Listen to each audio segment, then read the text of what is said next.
Hello and welcome back everyone to our esports broadcast here at the 8th eSports World Championship in Jakarta, Indonesia. I'm Sona and I am joined by Reed, Rapid Melton. And what a good place it is to be joined together for... It makes us sound like twins. Or married, but either way, we are here for the League of Legends Grand Finals at the 8th eSports World Championship, coming to you live from Jakarta, Indonesia, where we've had 4 days, this being the 4th one, of incredible competition. The Grand Finals about to start right now between Korea and the Philippines. Korea yet to drop a game this entire tournament. Philippines have only lost 2 themselves, though. 1 to Korea in the group stages and 1 to Serbia in their semifinals. We are actually into pick and ban. Korea on the blue side, Philippines on the red side, and already a karma has been locked away here by the Korean side. So let's go ahead and get into our first game of this best of 3 grand finals. League of Legends finals start right now. Korea versus the Philippines. This is the best part about casting to a huge live audience. We get to interact with you guys and have some crazy, insane cheers. Let's go ahead and start talking about these picks and bans. So Korea on the blue side, they banned Karma and Lulu, which if you guys got a chance to watch any of the Philippines games earlier on, you know that Lulu ban against them is actually very relevant. Yeah, Lulu really strong for this Philippine lineup. Also pretty strong on 619, which is the patch we are playing on here. Kennen taken away here by the Korean squad as well. They don't want that big, strong engage tool in the top lane. Rumble and Graves locked away by the Philippines. Now, the big ban that we're looking here for from the Philippines is going to be an Elise, targeted at the Korean jungler Ming. We've gotten a lot of chances to see him play, and he's just incredible. Snowballs all of his lanes, gets very, very strong, and so I'd expect an Elise pick. Yeah, no questions asked, locked in. Very, very strong champion for Korea. At least easily the strongest jungler on this patch as well. I mean, you can play something like a Graves or a Nidalee or a Lee Sin if you're at that sort of level, but Elise is safe, very strong early game, great gank potential with the Cocoon and the Repel to get out of tower aggro, and it's very difficult to match up into the early aggression she can put down. So this is actually a really interesting pick that, if you're not familiar with the Philippine lineup, might seem a little bit weird. Morgana, going to be played most likely in the mid lane role. Where this is going. By far the best player on this Philippine roster, probably their AD carry. He's rank 1 challenger on the Philippine Garena server, so very, very skilled, but he does require a team around him, and that's what that Morgana is there to do. It's a composition we were seeing a lot in Season 5. In the end of Season 4 and the start of Season 5 was this protect the AD carry comp. Right. You know, you run a Lulu, a Janna, a Morgana, usually a Kog'Maw alongside that, or the Jinx as well. Very, very powerful if you can keep your backline threat alive. The risk always is something like an Elise here, something like an Aurelia to jump on the backline, a Jace to give you long-range poke, makes it so difficult to actually keep your AD carry alive throughout the entirety of the fight. Also very good against Elise, and there's a Braum Jace locked in for Korea. We've seen an increasing amount of both of those champions, but only very recently has Jace come back into the meta. So Jace actually has been played a lot on the world stage, you know, with TSM playing him today. We saw C9 playing him last week as well. He does a lot of work in lane, but can really struggle when it gets to late game if you're able to keep your backline threats alive, because he has a lot of poke damage, but if you're jumping onto the enemy backline and then having someone like a Jinx sitting at the back of your team and just harassing him down from range, you can actually really struggle to win out these fights. Well, and especially if you're going up against a very tanky lineup with a big front line and Jace doesn't get very far ahead, then you can start to struggle. So hover on the Trundle here, but really looking for Philippines to pick up more peel and utility champions for their AD carry. If I were to pick 2 champions here, I would have gone Poppy Zac. I think Zac makes a huge amount of sense for jumping on towards that backline. As long as you can keep him safe in the jungle versus the Elise and have vision of that Elise in the early game, it can be incredibly powerful. But you're going, oh ho ho ho, because it's a Vayne lock-in for Haram. Alongside that Braum, that is a deadly, deadly lane. It certainly is, and especially for Haram and Hoyt, they have a lot to prove. If you all got a chance to watch our quarterfinal matchup between Korea and China, you'd know that the Korean duo lane can struggle sometimes. I think going 0-13 in game number 2, that was a little bit of a struggle, so we'll see if they can maybe redeem themselves. Of course, they did wind up winning that due in part to Haram's insane late game hyper carrying, but he's going to have to do it again here tonight. So here the Philippines do have a little bit of a flex pick. Of course, you can rotate that Morgana down into support instead of playing him mid. The Trundle also can go into that support role, keeps that Vayne locked down because you put the pillar down, means that she can't tumble around as easily, means that you can lock her up a bit more safely. And into the Braum, you can stop him from being able to engage onto your AD carry too much. So gives you a little bit of flexibility. Peeking into an Echo top is a really difficult choice because, of course, Korea could still be flexing that Echo mid and running the Jace top lane as well. I'd really like to see a Poppy, but it looks like it might be an Anivia lock-in here for the Philippines. Now, this is very interesting, especially with Vladimir and as strong a place as he is, able to proto belt, dash, flash, whatever you want, into the middle of the enemy team and blow up the squishy AD carry. We've seen that a lot, especially out of the Korean lineup. But it's very interesting. It's going to be very interesting to see this Anivia lock-in, especially with her more recent nerfs. So bird is the word for the Philippines. Trundle's going to go up towards the top, Anivia mid, and it is actually going to be the Morgana support here. So that really strong into Braum, of course, because you can stop the concussive blows. If you do have some focus down in the bottom lane, which we have seen Ming do on that Elise, you're going to get that black shield up. You're going to be able to protect your AD carry a little bit better from those cocoons as well. However, I have to feel that Ming and the rest of Korea here have a very strong early game, and if they can get those jungle mid ganks going off or those jungle top ganks going off, they should be able to start snowballing away from this Philippine lineup, who will take a long time to scale into this matchup. And we've seen this composition almost champion for champion from Korea earlier on this tournament. The combination between the Echo top lane and Elise in the jungle, you land Cocoon, and you've already put out that parallel convergence. So much CC to put down. Early dives are incredibly potent from this Korean roster, so we're going to see a lot of action, and I hope you guys are ready for our grand finals. Let's go ahead and get a little bit of a feel for how this crowd is looking at the finals. So if you are here to support South in the League of Legends Grand Finals, give a cheer. And if you are supporting the Philippines in their League of Legends Grand Final run, cheer for the Philippines.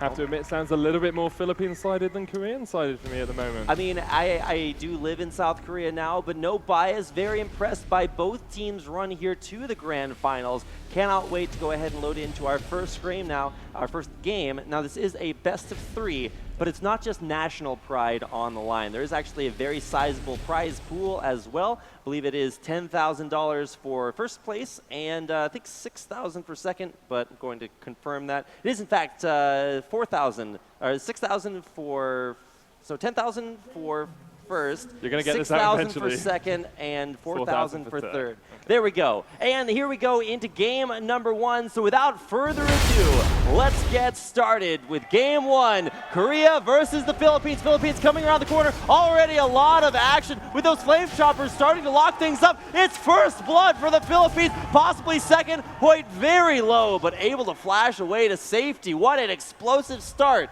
to these grand finals, Sona. Yeah, first blood going across towards the Zac as well is really powerful for him. Means he can start scaling into those jungle items ever so slightly quicker, mitigate some of the early damage coming out from Elise with the counter jungling. We do see Yongsoo trying to get some aggressive warding in the enemy jungle, but actually didn't place a ward at that red buff. So I expect to see Ming going for that red buff after he gets his blue, but we'll need to be a little bit careful. However, even though Philippines do get first blood, Eiko has burnt both of his summoners in that gank, does still have egg, but Ming should focus on towards mid lane now. It's an easy cocoon to land. It's easy for Lion to follow up. He's taking Ignite as well on this Jace, so they need to be looking for that early kill on the mid lane if Korea want to get back into this game. And if you're able to kill off Anivia earlier through her egg, then it just really, really hurts her pre-6 laning phase. Yeah. Very easy to gank and kill repeatedly, and that's something that Korea know all too well how to do. They definitely do. Good lead here for the Philippines, though, and can't take that away from them. Anivia obviously slightly nerfed in 619 as well. Her E not doing quite as much damage as it used to do. Still pretty powerful, but you need to get your combo off correctly to be able to actually harass down the enemy laner, and that's something she's going to struggle with before she hits level 6. Jace puts a lot of harassment down and will be able to continue to push her out of lane for a while until she gets that Glacial Storm up and is able just to wave clear effectively. Now we are going to see a little bit of action up here at the top lane. Looks like Yongsoo kind of a little bit the worst for wear, losing out on that trade, but overall should be fine. He does have, actually he has no more charges on that corrupting potion, so we'll be at a pretty sizable sustain disadvantage against that Trundle until he goes back to base to pick up his Dark Seal. It's one of the strengths of Trundle, perhaps over a Poppy pick, a little bit more inherent sustain with the Chomp because you get lifesteal off it. You're getting your King's Fury, which is your passive as well, gets you a huge amount of health back when minions die around you. So I think it's actually King of the Trolls or something along those lines. Can't remember the exact name. Cocoon not going to connect in the bottom lane, and Nemo should be able to get himself away here. We did see Ming go for an aggressive jungle path. You know, he went his own blue, then straight to his red, looked for that bottom lane gank, but wasn't able to get anything out of it. Right, very good defense. We've seen a lot of first bloods from Ming almost consistently. Definitely the merciless here when it comes to IeSF's tournaments so far. Just going to go ahead and confirm exactly what the name of Trundle's passive is. This is where it starts King's Tribute. I knew it was something along those lines. And that's what really matters. Yeah. But in the end, nice first blood, a little bit of an early lead.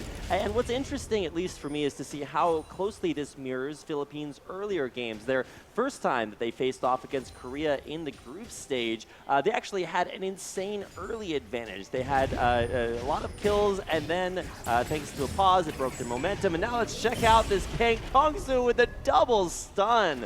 Walks away in style. Yeah, pretty easy for Youngsu to escape from there. Still had his flash available and the phase dive to try and jump himself away.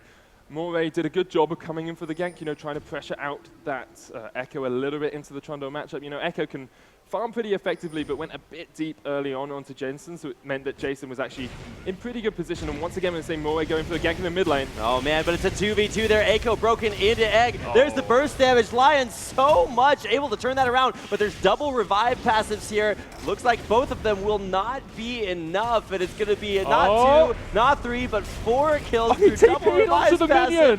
And he's going it through a minion. Okay, here comes Jason just in time to maybe stabilize this mid lane, but Korea, explosive trip to the mid. Oh, Jason. So what he was trying to do there was teleport onto one of the passive blobs of Zac to keep that Zac alive. It makes it immortal. Oh, going for the dive there. Ming going deep, trying to get that last auto attack. Needs it, gets it, and will escape. Okay, will not escape. There's the shutdown.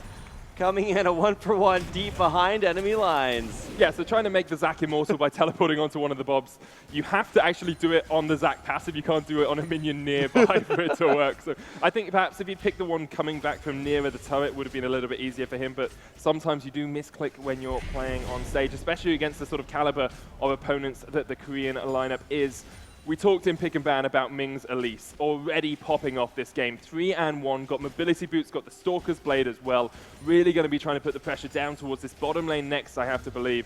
Even into the mid lane as well. There's still actually Flash just coming back off cooldown for Echo, so he will have that little bit of escape, but got no passive. Zac has no passive for a long time now. Jason and Moray have no flashes, so there's a lot of ability here for Ming to gank. Top lane, lots of damage coming in as they pressure Jason back underneath his turret. Going deep for the dive there. Youngsu is level 6, so he will be able to use that phase dive to drop turret aggro and give Ming another kill. The amount of the ways this Korean team can actually dive underneath turret and get away with their lives is staggering. They've got the Chrono Bake, you know, just jump back if you're Youngsu. Ming can just repel out. It's so easy for them to jump underneath the turret and then get themselves out towards safety, and they're showing it exactly here. They're going to pick up first turret of the game as well. This just escalates their gold lead. Hoyt with a great roam as well. Man. Lion will get himself a kill. That is a superb early game from the Korean squad, and if they can continue to push towards this Inferno Drake, push the mid lane up, get more turrets out of this, it's going to be almost impossible for the Philippines to get back into this game.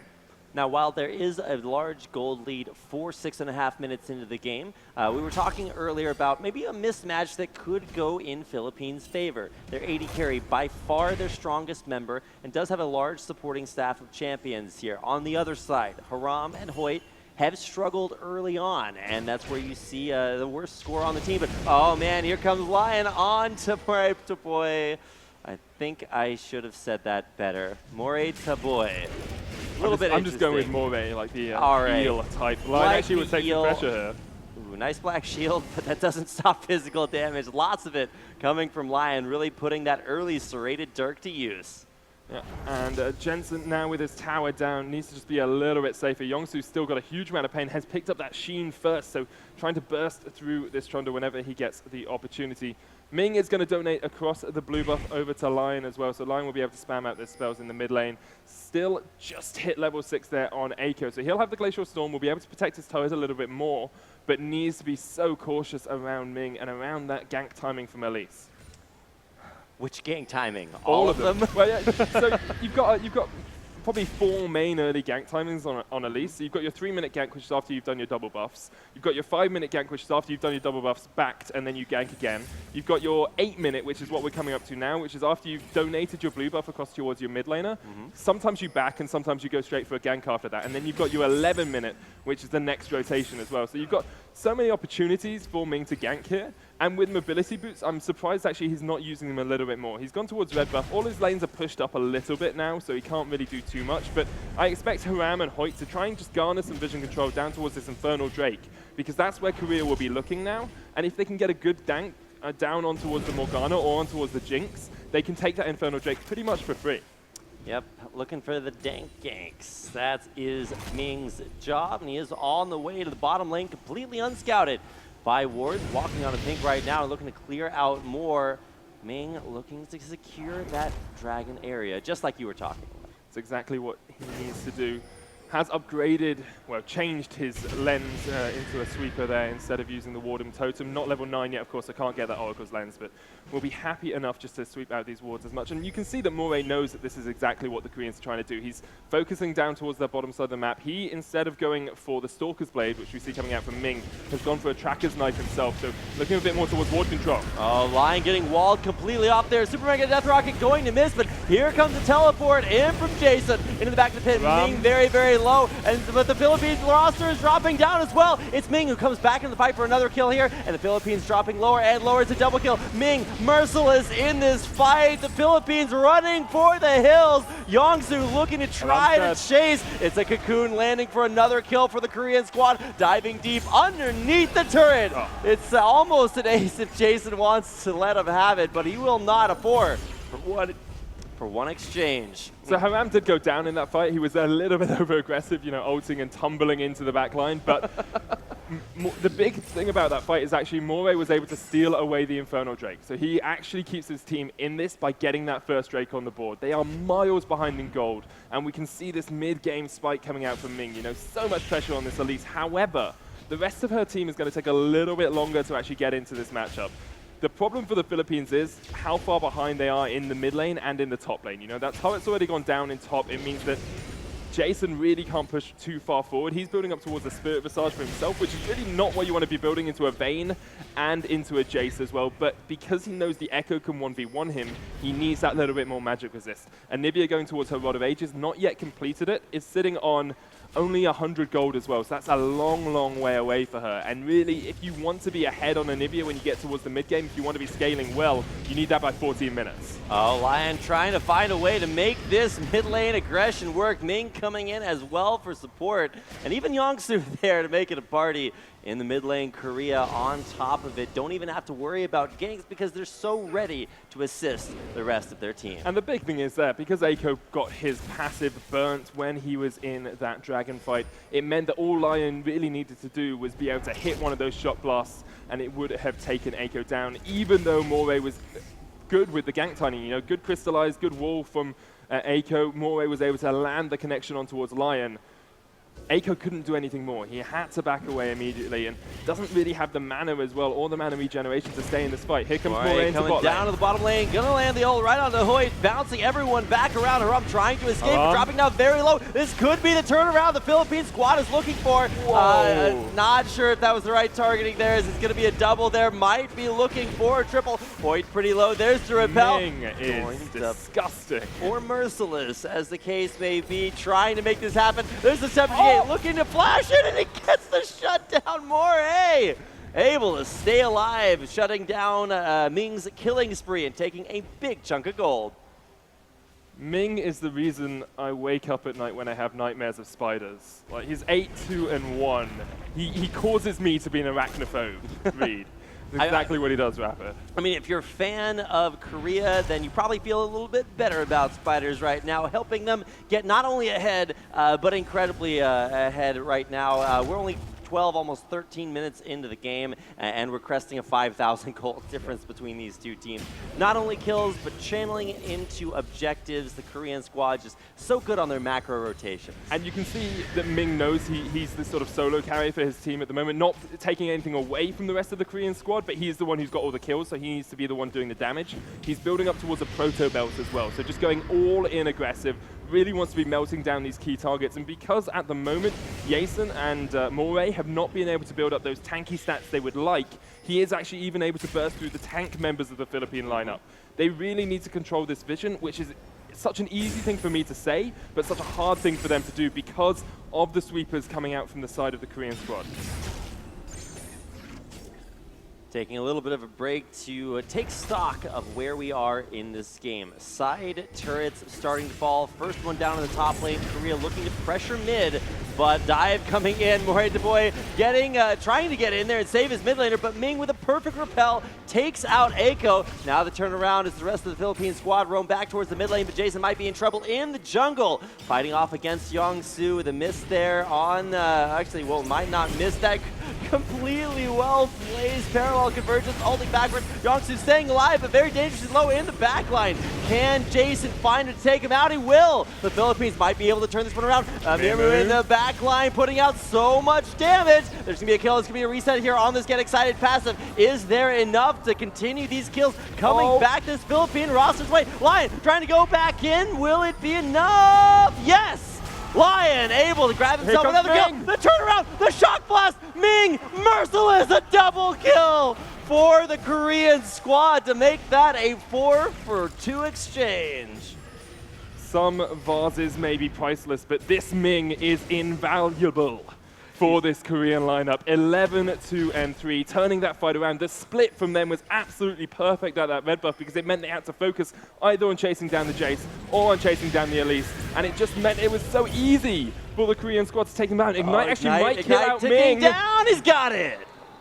Eiko with a very well-calculated punishment there for Ming, who was, let's just be fair, going a little bit over-aggressive, deep behind enemy lines. He did have a buddy there in Youngsu, who then he found out was not quite his ally. He ditched, and Ming wound up going down, so a little bit of punishment, and it's good to see the Philippines not letting Korea get away with too much. Not letting them get away with too much, but already they've got away with quite a sizable lead here. 50 CS in the mid lane, 50 CS in the top lane. Hoyt's going to take some pain here, but even through the full burst of Eiko, he's not really getting too scathed at all. There's even a 30 CS lead in the bottom lane, which was the main lane we were looking for the Philippines to win out.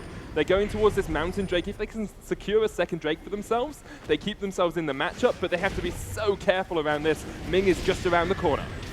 Certainly is. Lion also with some very powerful shock blasts. Don't want to clump up there. A nice black shield, but it's on the support. That's not going to keep the rest of the team alive, but Moray able to get in there and take a kill out onto Youngsu. Haram, though, going off in the backline. Nothing to stop him. He could go all the way. It's a double kill. He's looking for more. Flash over the wall into the back line, and it's going to be a triple kill for Haram. Beautifully played there by Korea. Youngsu went in, got the parallel convergence down, did die pretty much straight away, but Mimu and the rest of his team were separated. Eiko was taken out of the fight as well, and Korea could just clean up the squad from the side. It's something we've actually seen from Haram a lot of the time, is his laning phase is pretty weak, but when he gets into these team fights, his positioning is on point. He's able to pick up a couple of kills, and now he'll start outscaling his enemy AD carry. The fact they've got this hyper carry in towards the Jinx as well means that they don't really have to worry about falling behind on that physical damage later on. Ming in control of the early game, 12 kills to his name, but it's not just about the solo carry. He's got some help from the rest of his team, and look at Haram, perfectly content with the 2v1 in the bottom lane. 3 shots on the Morgana. Hoyt's going to get jumped on. Yeah, and Moray will be jumping right in on top of Ming as well. Very low health from both squads, but who can turn it around? Ming will turn around for the kill onto Eiko. Hoyt with his last second summoner heal, keeping him alive. The jump back in. Haram looking to go down. Tumbling back away is still going to go down. In the meantime, it's a triple kill for Ming as the aggression continues there. Ming completely unstopped. Turn around. Jason needs one more auto attack. He's going to get the double. but will in the end be taken down by Ming, the second ace. Third ace. Yeah, Second ace. 3v5 is what I was about to say. That was Ming, Haram, and Hoyt against the entire Philippines lineup. Meanwhile, Lion and Youngsu very happily just split pushing the turrets. They've taken down 5 thus far this game. Also got that Mountain Drake a little bit earlier on, allowing them to push these turrets even easier. They can quite easily go for a 1-3-1 split here. They don't even need to, but it's so easy for them to execute that perfectly because of how far ahead Ming is. He's about to go back. Assume he's going to pick up an Abyssal Scepter as well. See how much gold he's sitting on. Yeah, 3,300 is probably enough gold to pick up that Abyssal Scepter and a ridiculously large rod for himself. Incredible to think about exactly how far ahead this Elise is. Just to give you guys an impression, Ming currently worth 11,000 gold. Maybe you don't know what that means, but in comparison, he is almost doubling the value of any member on the Philippines. So insanely far ahead. Korea snowballing early, need to close out late. And if you're the Philippines, you have to just be thinking about banning that Elise in the next game. You know, it is a best of 3. You have the opportunity to come back. This game, unless you somehow miraculously manage to hold out and siege out, anti-siege at your inhibitor turrets, which is a possibility. There's no real strong backline engagement. Mimu's going to get caught. Black Shield a second too late, but will it be enough to save this Jinx? Hypercarry in the back, barely alive. Mimu will be able to get back to the fountain and heal up, but in the meantime, Korea pressing in on this bottom lane turret. So the Philippines do have the ability to pop down a Glacial Storm and actually clear out these waves pretty effectively. Jason's walking forward, Silver Bolt Ram on a rampage. More shutdowns coming in as Echo turns that back around. Ming going down, but a double kill for Ram. He's taking up the turn, needs to tumble away, and he will stay alive for now. Once again, a 3v5 means that 3 members of the Philippines are dead. They did break the vase, they took down Ming.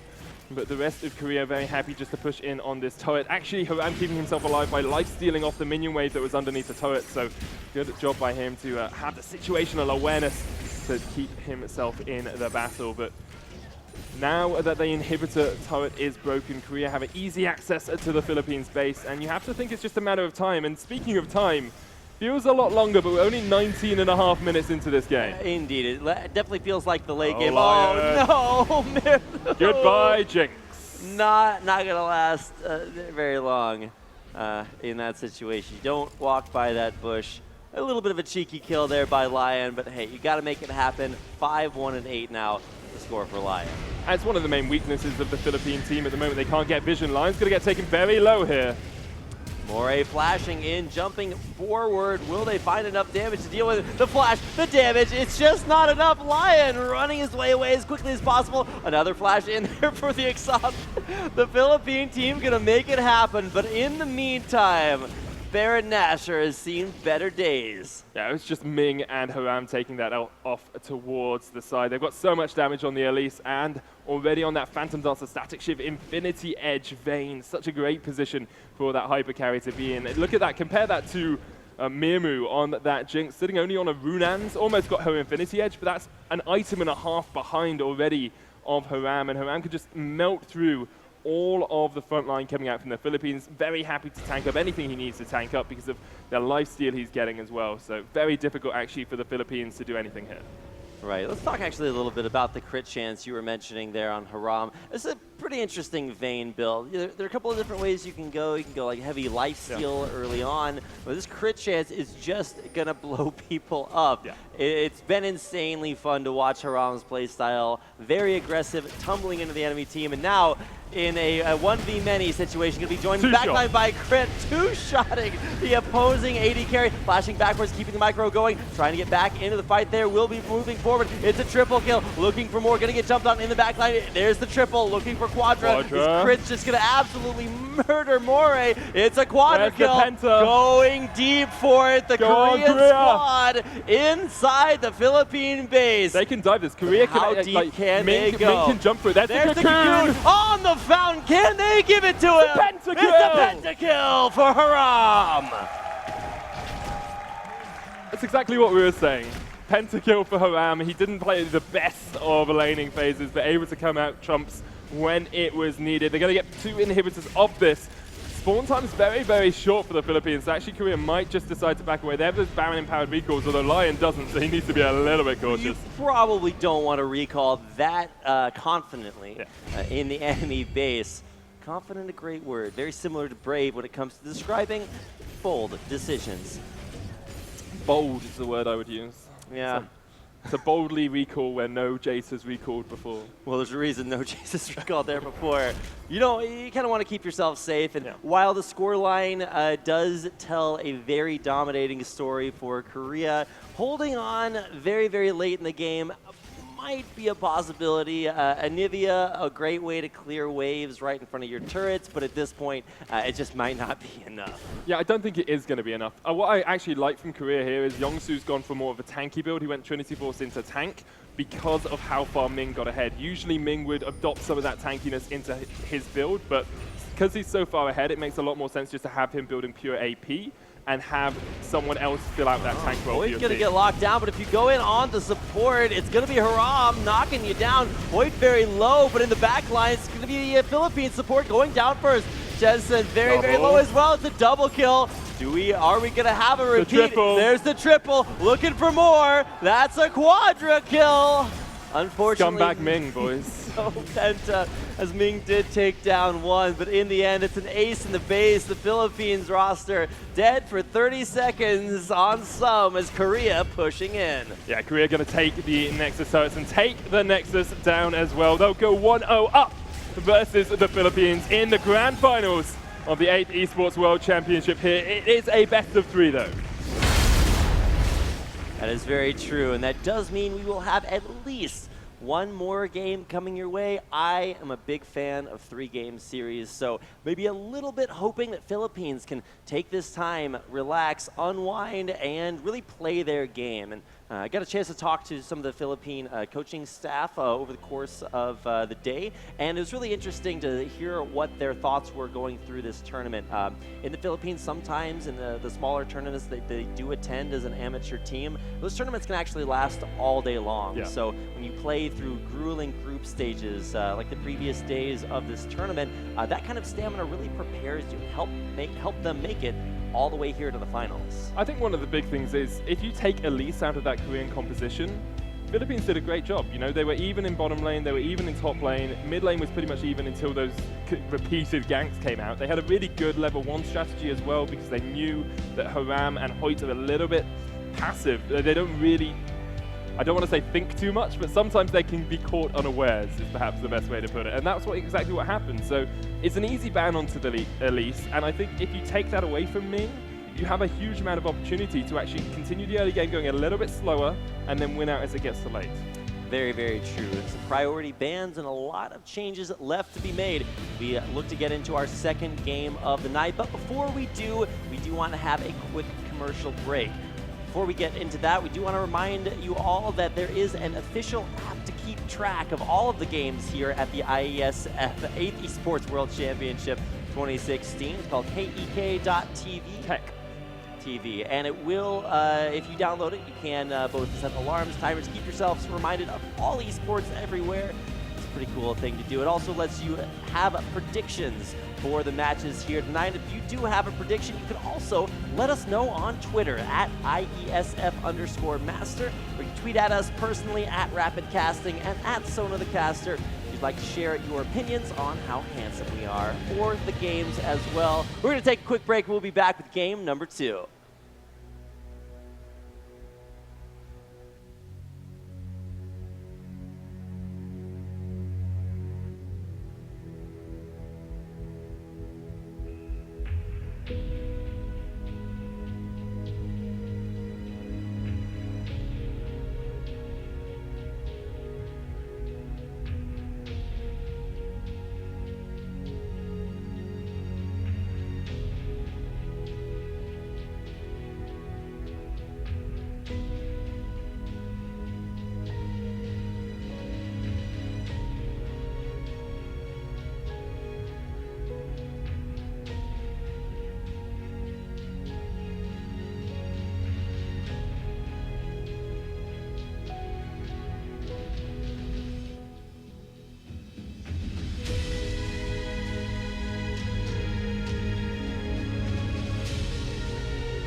Well, hello and welcome back to the grand finals of the League of Legends tournament here at the 8th eSports World Championship in Jakarta, Indonesia. I am Aaron Sona Chamberlain, and I am joined by Reed Rapid Melton as we take you into the second game of this best-of-3 between Korea and the Philippines. Dominating Game 1 victory there for Korea. Started off a little bit slower. Philippines got first blood after an early aggressive invade, but after that it was all Ming the Merciless hunting them down one by one, and even Haram getting a pentakill there to put the cherry on top, the icing on the cake, and the nail in the coffin for the Philippine squad. It was just truly commanding from Ming. You know, he had his little troops. He's like, okay, top lane, you stay there. I'm going to go mid. I'm going to gank Lion. Then I'll go down to Haram and Hoy to try and get them ahead. And in the end, I think he ended up 16-1. It's something absolute, well, probably 16-2 because of the towered fountain dive to get the kill for the Penta, but still an incredibly authoritative performance from him. We are about to get into the draft phase for the second game. It's the Philippines on the blue side this time versus Korea on the red. And it's the second game of this best-of-3 of the grand finals here at the International eSports World Championship, the 8th of its kind. Reed. Very true. So without further ado, let's hop into picks and bans for game number 2 of our grand final best-of-3. Philippines banning out that Rumble away from Yongsu, very strong, taking away his comfort pick. Korea doing the same in turn, taking that Jinx away from Mirmu. And there were moments where that Jinx was, you could see its strength. Like Mirmu almost picked up a couple of triple kills, almost got the kill where we saw Lion and Ming actually splitting at the red buff, could have picked up a double there as well. If he had got rolling, he would have been in a great position. And actually, we see quite an interesting prioritization coming out here from the Korean squad. So they're just going towards those hyper carries. They're taking as many of them off the board as possible and really trying to shut Mirmu down. Very true. A very powerful part of the Philippine team comp, and really in talking to them earlier, their strategy was not necessarily to react to Korea, but rather to play their own game. And finally, seeing it at least banned, this time by Korea, not wanting to see that in the hands of Murata either. I don't think Ming is going to be too limited in his champion pool with that. With only a couple of jungle bans out of the way, it's going to be exciting to see what the plans are for both of these squads here in game number 2. Yeah, if Ming wants to stay on that sort of early aggressive jungle, you've still got things like Nidalee, you've still got the Lee Sin available. Rek'Sai looks to be the lock-in here for the Philippines. That's actually a really interesting one just because of a composition that Korea have been running throughout this tournament where they take the Rek'Sai off the cards and then they take Yasuo, but in a supporting role as well, which is a really interesting composition. Sona, okay.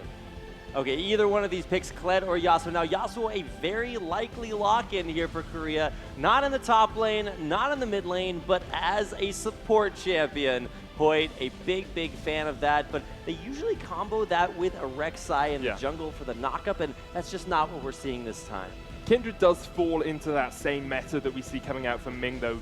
Really early aggression, very strong and powerful towards that 15-20 minute mark. Very good at taking the early turret as well. So combine that with a Kennen, top ganks are going to be the dish of the day here for the Korean squad, and the Philippines need to be aware of that. I really want to see them picking something tanky or something that will trade effectively in these fights. Your options are Jace and Poppy, in my opinion. Jace stays safe enough, far enough away from Kennen to keep himself alive, and Poppy really doesn't mind if the Kennen tries to put that pressure down because she can keep herself alive with that buckler. Absolutely. Now with those options you mentioned for top lane, we've also got to keep an eye on the rest of the game. Primarily for the Philippines, they need a strong presence in the AD carry role and supporting champions around it. In game 1, there were lots of support bans, things like Lulu, things like Karma, both banned away from the Philippine squad. Now both of those are open, and while they don't have that Jinx hyper carry, there are still a lot of carries still on the board for the Philippine squad to take. So I think Caitlyn is a really safe and strong AD carry, and I think she always has been. I would like to see a Nami pick up with that because of how oppressive that lane can be to deal with. You can just, assuming you get the level 1, push, you're able to actually force out anyone you face up into lane. It is going to be Morgana. As you said, Eiko does play that in mid lane. So if we see a Vladimir come out here from the Korean squad, which is something Lion has favored, I wouldn't be surprised if that Morgana goes to mid instead of going down towards the bottom lane, but it is Ezreal and LeBlanc locked in. So good heavy harass lane from the Ezreal, very good, very safe as well, and the LeBlanc can burst through the Morgana shield, which is incredibly important. Now, Karma Lulu is incredibly powerful. We saw them both banned in game 1. Yeah. Possible to get locked in here. The Lulu goes top lane. Jason really strong on that, so wouldn't be surprised to see that picked up. Some Lulu buffs in the most recent patch, making her slow last just a little bit longer. There's the hover by Beast Boy. We'll see if that gets locked in. The Karma as well, potent in both the support and mid lane roles. I totally agree with the logic behind your decision making. I disagree with the fact that now the Philippines have no damage. Where is their damage coming at 15 minutes? Where is their damage coming at 20 minutes? Lulu has a bit of harass damage. Yes, she can poke people down a little bit, but she's not building the sort of mid lane Lulu full power that we usually see. Karma as well, you know, usually more of a utility mage as you get towards that mid-late game. Caitlyn has a huge amount of damage late game, but at 20 minutes, she's going to be absolutely out-harassed by this entire Korean lineup. As soon as that Kennen gets onto the backline, as soon as that LeBlanc jumps in, you've got Bard and Ezreal, for goodness sake. That is a beautiful, powerful mid-game lineup, and Philippines just don't have the tools to deal with it in the early game. And regardless of the late game or mid game, the Philippines really just need to get through the early game, not something that Ming let them do in our first game of this series. Yeah. Very active, very early. Even though the Philippines managed to get that first blood lead, it was fleeting as Korea dominated from then on.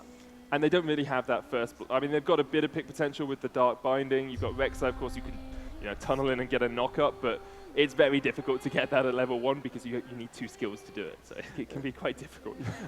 In general, yes. When you have only 1, using 2 is... Yeah. The Philippines do have a good combination, but Dark Binding into Caitlyn traps in this bottom lane, so you can, if you lock someone down, you can take them out, but the difficulty is actually locking the Ezreal out, locking that Bard out at any point can be very, very difficult to do, and Lion likes to roam, he's on that LeBlanc. Assuming him and Ming start popping off and start getting some synergy in this early portion of the game, even pre-6, they can look for those roams and start getting the ganks off. I have to think that the Koreans have won this draft phase, and the Philippines are always going to struggle to win out this match. Well, we'll get a chance to watch that as we get into our second game of the night. Could be our final one. Korea up 1-0 against the Philippines squad from Axion Arena. So without further ado, let's get into game for game number 2 as Korea takes on the Philippines. Welcome, ladies and gentlemen. Game number 2 here in the grand finals of the League of Legends tournament at the 8th eSports World Championship. My name is Rapid. With me is Sona and an action-packed arena of fans here in Jakarta, Indonesia. If you are cheering for this Korean squad, let them hear it. And if you're a fan of the Philippines and want to see them come back, let them know. It's an underdog story, Rapid. It's exactly what it always has been. And actually, we see the Philippines once again going for this 5-man invade. We'll get some awareness of where that Kindred's going to start off if they play some good early wards. We saw the Koreans are looking for a little bit of a counter. They went 4 men down towards that bottom side. Do need to be a little bit cautious here. 3 members of the Koreans are looking for the flank. They might get caught out. Oh, man, flash very early, but will it be enough? There's the exhaust, the flash, the point blank stare. It's going to be another first blood for the Philippines.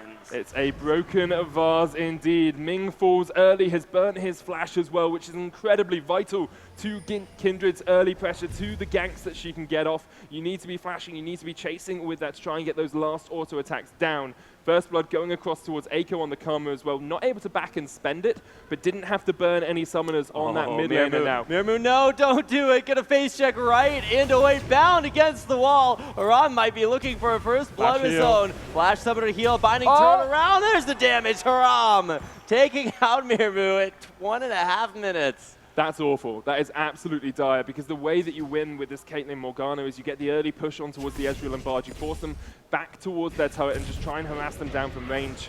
And now that Haram and Hoyt have got first blood and have the wave pushing in towards the Philippines, it's going to be incredibly difficult for them to avoid the harass of those Mystic Shocks, avoid the poke coming out from Bard as well. And now that bottom lane really is going to go in the favor of Haram and Hoyt for the Korean side. The Haram harass going to be very strong down here, and you can see Hoyt forcing Beast Boy back to his turret without the protection there from his AD carry. Lion still looking to keep damage on Eiko, very unable to, as those shields and heals sustaining Karma in the mid lane. Well, that's one of the big things for Lion in the mid lane early game, so we'll be able to harass him down if he's not careful about how he positions. Already though, because Haram has got level 2 so quickly, and Mirmu and Beast Boy have burnt their flashes and their exhaust and their heal, we're actually going to see Hoyt looking for an early gank. He's coming in with the Cosmic Voyage. In the mid lane, there's a chain. Will latch onto Echo. Can they follow it up with another Cosmic Binding? Another follow flash over the wall. It's Lion unable to pick off Echo. Underestimated his damage. Yeah, Cosmic Voyage is a mixture of Abyssal Voyage and Cosmic Binding, which is an interesting combination of skills. Yeah. It was obviously in the Magical Journey that he used to jump over those Razor Beaks, but not able to get the kill. It's like a Cosmic Voyage. You know? It's the same thing. Echo, because he didn't burn his flash early on like he did in the last game, was able to escape from Lion. However, now doesn't have his flash. Lion has a little bit more mobility in that lane, so assuming he can go back and start to pick up a couple of items, probably building up towards his Morello Nomicon, he can actually take down Echo pretty successfully. Jensen doing a great job of harassing down his Kennen, lands a Glitter Lance as well, and will force Yongsu back. So at the moment, lane's slightly in favor of Korea, but we haven't seen that early aggression from Ming. Moray has just finished his first rotation, going off towards his red now, so I wouldn't be surprised if we start seeing some Moray ganks coming down. Definitely possible, and I think the biggest thing to watch out for the Philippines squad will not only be comboing well with those Moray gangs, but avoiding Ming's ganks as well. Lots of jungle focus to keep an eye on. A little bit of a slower start for Ming this time around, 0-1 instead of 3-1, so a good sign for the Philippines squad. It definitely is, and they're pretty even on gold as well. Their lane's slightly behind, as we said. The only lane really winning is top lane Haram. Nice binding lane through everything. Haram dies to a net. Mirmu putting out way too much damage to deal with. A 2-1 score. So that's exactly what we were talking about in pick and ban, though. The pick potential. If you land a Dark Binding on towards the Ram, you put a trap underneath him, you get auto attack from the trap, you get the headshot, and then you use the net before he can jump away. You then get another empowered auto attack onto him. So even if he's able to jump away from you and you're not able to be in auto attack range, you get a huge amount more damage onto him, and it's very difficult for him to actually survive through that. So we're actually going to see Ming coming in for a gank on the top lane here. Flipping on in, not a whole lot of options on where to go. Jason inevitably will drop. Ming finds his first kill. If he can start getting those stacks as well, Ming can become pretty powerful. It's sitting on Morgana at the moment, so not actually able to get anything out of that. Surprised he didn't change it up. Maybe didn't want to give away the fact that he was coming for the gank in the top lane. Jason doesn't have his teleport, already used it to get back into lane. So actually, Yongsu pushing up that wave will deny a huge amount of experience from the Lulu. Still only sitting on that level 5. If Yongsu can get to 6 pretty soon, he has an ever so slight advantage teleport timing-wise, and perhaps they can look down towards the Ocean Drake. Oh, Ming getting a cheeky steal on that Gromp, running his way out of the jungle and leaving Moray to Boy to farm the rest of it. Haram pushing in bottom wave once again. Cosmic Binding trying to connect Dark Binding as well.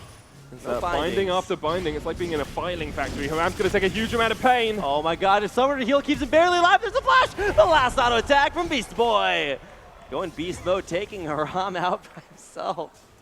That's the strength as well. We talked about it. You know, Mirmu, if he gets a couple of headshots down, can absolutely melt through that Ezreal's health bar.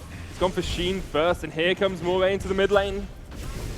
Looking for the kill, the latch, the knock-up. Will it be enough? Lion trying to be tricky about it, but should be okay. Ming. Here comes Ming. He's going to try to forward the punish. Hoyt and Beast Boy coming in, but Beast Boy taking way too much damage. Lion almost goes down, but gets out just barely alive. Ming continuing unrelentless. Echo able to push him back for now. The longest Cosmic Binding bind, but nothing to follow up. Good rotations up there by Hoyt to catch out Beast Boy as he tried to come up to help his team. He actually placed that ward over the wall as well to see Beast Boy coming up. So perfect timing. Lion's going to jump in, misses the binding though, so we'll be able to get away. Ethereal Chain not going to connect. That was a little crazy, but Echo out of mana. Not really a whole lot you can do at that point. Jason holding his own up in the top lane, down about 10 CS, but still in it and independent without a whole lot of assistance. The rest Strong of the independent Lulu. He don't need no jungle ganks, man. He is he's hanging in there, able to use those glitter lances, slowing for a little bit longer. See if this binding does land. Looking for the knock-up. There it is. Binding. Beautiful combo. That is an easy kill, Morita Boy, right there. to take it down. And I love the pressure on bottom lane by the Philippines. They need to be slightly wary, though, because we've seen Haram fall a long way behind before, and we know that Ezreal scales pretty well into the late game. As soon as you get that Mura mana, as soon as you get Trinity Force or Iceborne Gauntlet, depending on how you're going to build, you can be incredibly powerful, even if you're behind. Caitlyn, however, if they can get a couple more kills on towards Mirmu as opposed to going across towards the jungler or across towards their support, they can get her scaling up, get her towards that 3-item spike, and then make it incredibly difficult for the Koreans actually to get onto the backline. The issue with this Korean squad is they don't have a frontline tank. It's all about Ming using that ultimate at the perfect time and Tempered Fate coming out from Hoyt. If they mistime those skill shots, Mirmu will eat through their team. There's going to be a lot of circles on the map from the Korean squad. The Tempered Fate from Hoyt, not quite online yet. He's going to get the blue buff. It's Ming. The blue buff is Ming, boys. It certainly is. Well, it's his for now. We'll see about when it respawns if we can make a repeat performance. But either way, great jungle pressure, not just pressure in the lanes that we talked about previously, but also in the jungle, able to take down multiple steals away from Moreta Boy and punish him from ganking that bottom lane so repetitively. Look at the disadvantage Jensen has in this top lane, though. He's sitting 20 CS behind because of the way that wave pushed in when he didn't have the teleport, because of Ming's continued pressure up towards that top side. Ming's gone towards Skirmisher's Saber, which is what we tend to see on towards Kindreds, because they want to go for those 1v1s. They want to go for those skirmishes. I mean, it's in the name of the item, so you can build it. Moray's gone towards Tiamat himself, so he's looking more at a quicker jungle clear and then trying to get more ganks off as he clears through his jungle. A little bit of lapse in action here. Maybe some trading there in the mid lane, but elsewhere. Oh, going in. There's going to be the chain to latch. Might look for another one, but no. Just drops the Mimic on the damage coming his way. And meanwhile, Ming cashing in on a Scuttle Crab. Good old Scuttle Crab money, boys. You know, you gotta get them as well, because although Rift Herald isn't quite that important, he knows he's going to be putting a lot of pressure on towards this top side of the map. So having awareness through that river, actually really good ward by Jason in the top lane. He's going to spot out Ming here. Ming loves trouble. There's the knockup. Level 7 means respite. Ming able to stay alive for a little bit longer. Can he tunnel under the way? A big heal coming his way. Youngster coming down to help. He gets out alive. That's the power of Lamb's Respite. You have to use it on yourself now after it was changed, I think, in about 6.15 or so. It's quite a few patches ago. But you get that big heal because Moray's not able to chase you over the wall, or doesn't want to really. He knows that Youngsu's around the corner. He knows that Lion's coming up as well to help, so needs to be just ever so slightly careful. You can tell by the ward placement as well coming out from the Korean squad that they have total awareness around that blue side jungle. You know, you've got a pink ward in river, and then you've got 3 wards around it as well. Another pink ward in the bush up towards top lane, meaning that it's very difficult for the Philippines to do anything aggressive on that side of the map, and meaning that Ming is always going to focus himself around there. Whoa, those are pretty crazy chains. Latching won't deal a lot of damage, thanks in part to some nice shielding there by Eiko, able to help the Philippine lineup keep their junglers safe, and the pressure on the mid lane Lion certainly not feeling it by any means, going very, very aggressive. See if the Philippine lineup can punish it. And Lion has done such a good job of shutting down Moray whenever he's trying to look around that mid lane. All you need to do is harass that Rek'Sai down a little bit to stop him being able to come in for these ganks. And look at how little Moray's done in this early game. He's got that one really good gank off that got him the kill, but apart from that, really, he hasn't been that effective.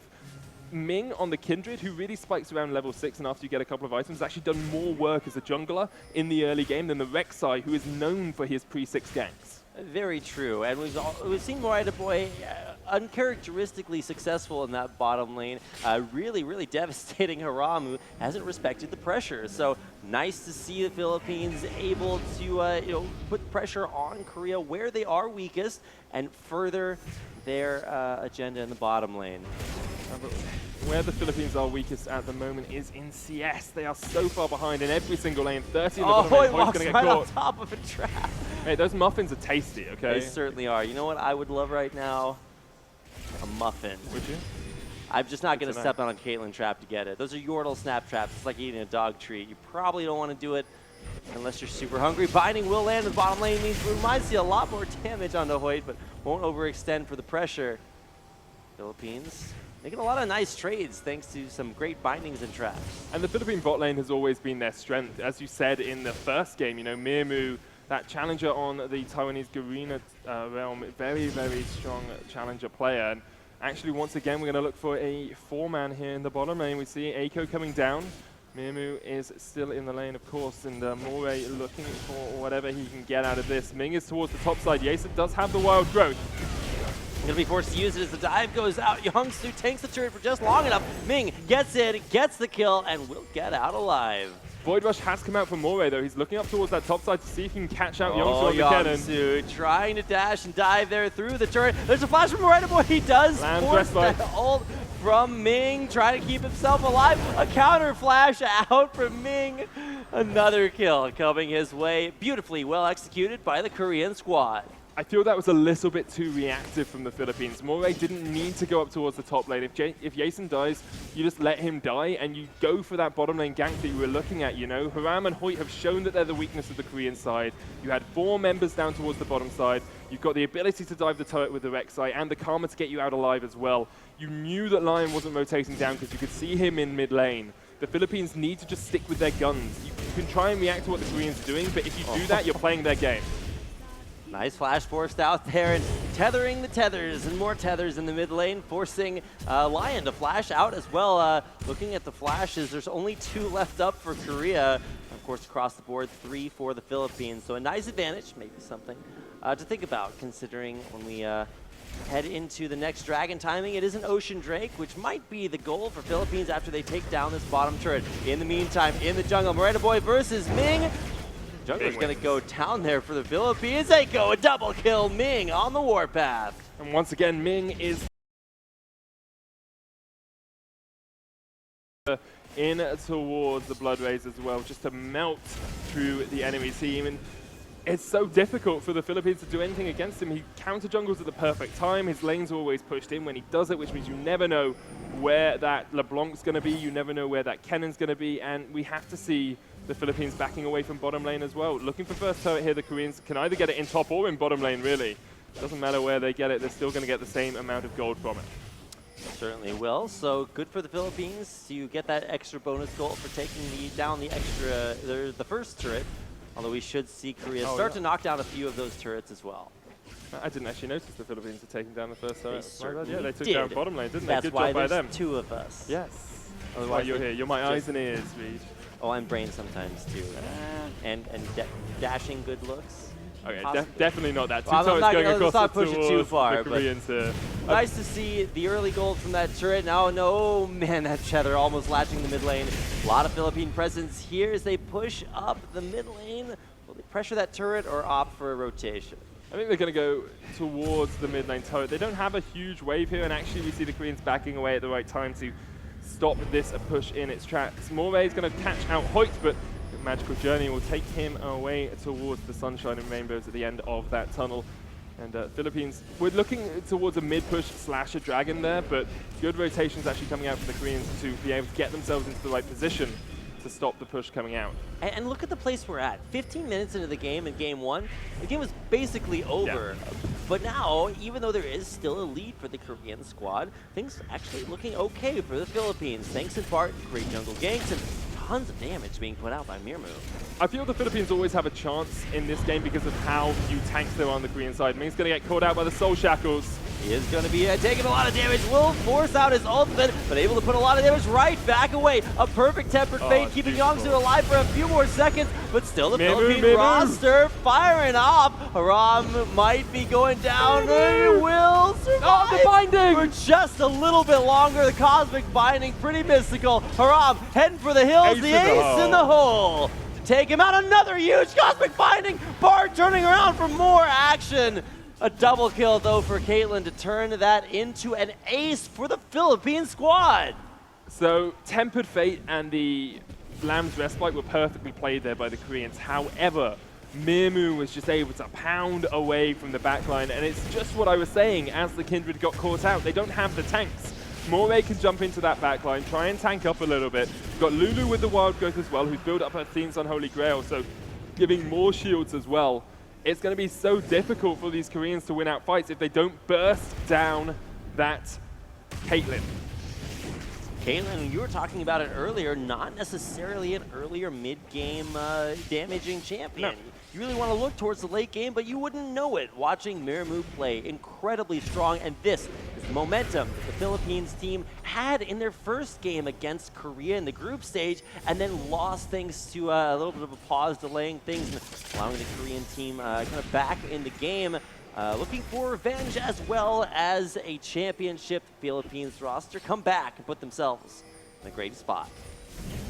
I talked also in Pick and Ban about lack of damage coming out from the Philippines lineup. I actually quite like this Titanic Hydra build coming out from the Rek'Sai. It's not something we commonly see. It allows him to clear out his jungle camps a little bit quicker, but also allows him to have a bit more damage when he's jumping onto that Kindred in the back line. If you can force Ming into a very early Lamb's Respite, you win out these fights. If he's able to save it until later on, Mimu's going to get jumped on here. Oh my god! Way too much to deal with. Mimu's going to have to get out of there, and that means that the Philippine squad will have to run for the hills. Ming in the front lines, turns around, takes a Dark Binding, and a lot of damage for it. Yeah, Mimu really needs a little bit of lifesteal under his belt to actually be able to do too much at the moment. Once again, Koreans going for this 1-3-1 split, trying to get some farm onto Haram in that bottom lane, who's building up towards Trinity Force. Doesn't feel he needs the utility of the Iceborne Gauntlet when he's got that bard to keep him safe in the front line, when he's got the Kennen jumping on them as well with that electrical surge. Oh, he's addicted to these cupcakes. You gotta stop stepping on traps. Of course, just clearing them out for now as he finds a friend in the mid lane. And sometimes you gotta, you know, sometimes you do get a little bit peckish in the middle of a fight. I wouldn't really choose Lion to be my friend at the end of that, but looks like it's the good kind there. Morita Boy in the jungle looking to hand off a blue buff, but right there on time is Yongsu trying to push him away. See if you can get this cheeky steal on Ming's back in base, so you don't have to worry too much about that. Yongsu just being annoying, making that blue buff transfer a little bit more difficult. No. Morita Boy takes the blue buff, maybe securing it, making sure it wasn't stolen. Yeah, I don't think they needed to though. All of Kennen's damage comes from skill shots in that sort of regard, or auto attacks, and so they could have quite easily just taken it themselves. They're going to give up the Rift Herald as well. Give this over to Yongsu. If you want him to split push, could of course go to Ming as well. Morita Boy is in the area if he wants to go for his steal. Stealing Rift Herald, probably not worth it, but maybe some kills coming in here for the Philippines. Getting through this round, the flash in, the knockup, a double knockup, forcing out that Lamb's Respite. A beautiful Tempered Fate all over the Philippines squad, and Kennen dashing in all over everyone. It's a double kill for Ming, but can he find the kill on Minsu? He will. Mermu rather going down, a triple kill for Ming, and possibly a Baron for this Korean roster. Really well played by the Koreans, but poor positioning by the Philippines. They all gathered up for that Tempered Fate. Baron goes across towards them as well. So much damage coming out from their 3-threat team when you've got, well, almost 4-threat with the Kennen as well. You know, you've got Kindred who'll melt that down, LeBlanc and the Ezreal as well. It was just really weak because they all grouped up for the Tempered Fate, and then Mirmu came in late to the fight. Yongsu could just jump onto him with his Slicing Maelstrom. It gave Lion the time to jump on towards that AD carry as well. I mean, he picked up a bit of lifesteal, but you can't sustain yourself through that much damage coming out from the enemy. And Mirmu is the sole carry hope at the moment for the Philippines, and you need to keep him alive in these fights if you're going to have any chance of winning. Signs of life from the Philippine rosters. They do find that earlier ace, but now almost a memory as the Korean squad looking incredibly dominant, and just you can see that illustrated there by Lion, able to jump in and do over half of Morita's damage. Like I don't know, it's starting to finally slip into the Korean squad's hand. Can the Philippines find another one of those aces? It's definitely what they need at this point. Their main objective always seems to be to get onto Ming. I think you need to start being worried about Haram and about Lion as well at this point. They're very high damage targets. I mean, LeBlanc is well known to fall off as you get towards the later game, but we're only 21 minutes in. There's already a Baron on the side of the Korean squad as well, and they're melting through these turrets like they were butter. Split push with the Kennen in the top lane. LeBlanc can sort of flip between mid and top as well. And they just allow Haram to harass down here. They'll go towards mid to get that turret as well. So it's a 4-1 split on the side of the Koreans. They looks like they have teleport available on Yongsu as well. So he'll be able to come in towards this at any point. 3 easy turrets with this Baron push. And they're looking for more and more. Turrets dropping. Mingo getting caught out in the front lines. Pops the Lancer's Bite. A perfect Temper Fate right on top of it. Will Deloitte, where's the explosions to shut down? There's Moray. He gets one kill. It's a double turnaround there, but it's going to be Lion falling at the same time. Youngsu diving deep behind enemy lines. Is it going to be enough? It looks like it will be. 1, 2, 3, 4, and a 5-for-2 exchange. Korea crushed the base and will take the first inhibitor of the game and an ace on top. And it was actually a misplay from Korea to go for that fight because they used the Lamb's Respite and then Tempered Fate came down before Lamb's Respite popped, which meant that we didn't actually see any health coming back on towards Ming. So he was just stuck on the amount of health that he was, kept on, that 200 health. So Tempered Fate meant that Ming died actually really quickly, but then Yongsoo was able to come in for the flank, and because Wild Growth had been used on Moray to try and take down Ming, because Aiko was trying to take down Ming as well, because Base Boy was trying to take down Ming, Mimu had no one to protect him from the cannon. Where's the Black Shield? Where's the Wild Growth? You protect your AD carry. If you can kill Ming, great, but if your AD carry's dead, you can't kill any of the rest of the team. And really, without Mimu, where's the damage on this Philippine roster? The Axion Arena squad looking better in their first team fight where they got that ace, and now an entirely different team. An entirely different team indeed. They lose the first inhibitor of the game, only 23 minutes in, and the Koreans have total domination over the rest of the map. Ocean Drake is the next target if they want to just seal that one away, and really you could just leave Ming to do that by himself. He's 10, 3, and 5 on this Kindred. Got more CS than, than his opponent by about 30 odd. I was about to say than someone else on the enemy team, but actually we do see Aiko just getting to that 128 mark. They're looking for another catch on towards Ming. Dark Binding comes out, but dodge to the side, man. You got to have your dancing shoes on. This game is so crazy. If you're not ready to dance, you're going to fall flat-footed into a snare or binding or anything coming your way. And really, that's what's been so strong for the Philippines. They've been able to land the catches they need. See Beast Boy up in the front lines, will land one onto Hoy. There's Lion going deep, trying to turn this one around. Nice Wild Growth there to try to keep Moray alive. Will Ming be forced through the ult? Yes, he will. Philippines backing up, but that might not be enough. Ming alive for now. A big jump in there by Lion. A double kill for Ming and Massacre. A quadra. He's looking for it. One more auto attack, and there's the pentakill. Ming picking up the second penta of this series for Korea. And it's going to be the game as well. Korea absolutely wiping the Philippines off the face of Summoner's Rift here. They're going to take it 2-0 in the grand final of the 8th eSports World Championships, and they will be your World Championships here in 2016. Congratulations to Korea. They took first place representing Seoul in the Korean qualifier through the KEG Amateur Tournament. Qualified for this 8th eSports World Championship in Jakarta, Indonesia. Took the long trip over here along with all of the rest of us who just witnessed their domination. A 2-0 victory for Korea in the grand finals over the Philippines. You'll be able to see their very elated members out on stage here as we close down the final of this 8th eSports World Championship. Credit to the Philippines as well. They played well at points. There were just a few macro and micro decisions they could have made a lot better. Once again in that final fight, we saw Mimu didn't have the Wild Growth, didn't have the Black Shield, didn't have the protection he needed. But going to see shaking hands here between the Philippines and the Korean members. As you say, lots of credit to the Koreans. Great play by them. And they will be our 2016 8th eSports World Championship finalist winners. An incredible tournament, 4 days of international esports action, over 30 countries from around the world, as countries are wont to be, here in Jakarta, Indonesia, for some of the best international esports in the world, between national teams playing not just for this $20,000 League of Legends prize pool, but to represent their country, Korea, first place in League of Legends.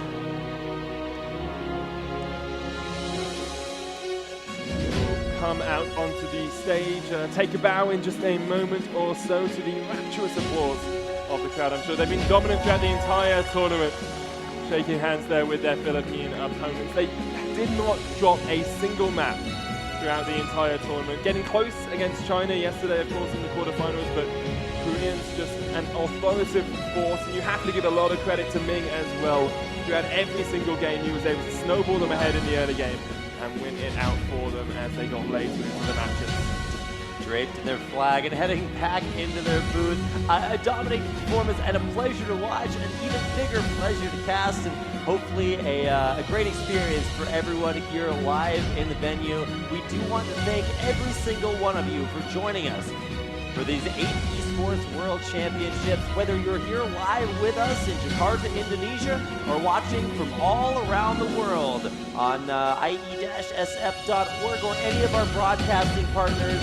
Thank you so much. We love each and every one of you and want to hear what you have to say. So if you have any final words, let us know on Twitter at IESF_master or individually at RapidCasting or at Sona the Caster. It's been our pleasure to be your casters for this event. Once again, congratulations to Korea and the Philippines for making it to the Grand Finals. Korea taking first place, front and center on the stage. Any final words, Sona, before we close out this eSports World Championship? As always, it's been an honor casting for you all, and I hope to see you all next year when we can bring you the 9th eSports World Championships 2017. Who knows where from, but hopefully I'll see you there, guys. Thank you very much for tuning in.